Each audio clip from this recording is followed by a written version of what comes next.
Vážení priatelia, mainstream a ultraliberálni politici hovoria o 2 rokoch agresie Ruskej federácie proti Ukrajine.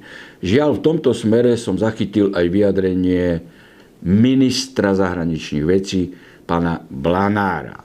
Keďže o žiadnu agresiu nejde a platí medzinárodné právo aj naša ústava, tak dovolím si menší exkurs aj pre ministra zahraničia, aby dodržiaval právo.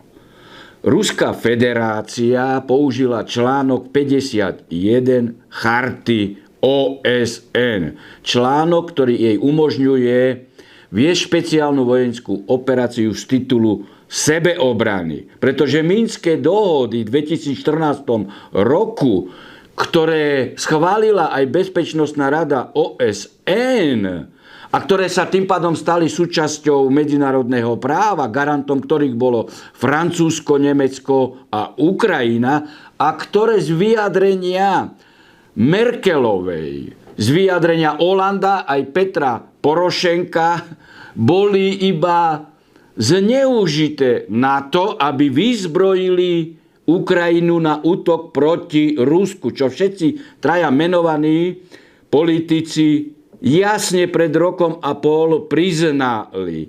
Takže keď Ruská federácia použila článok 51, nešlo o agresiu.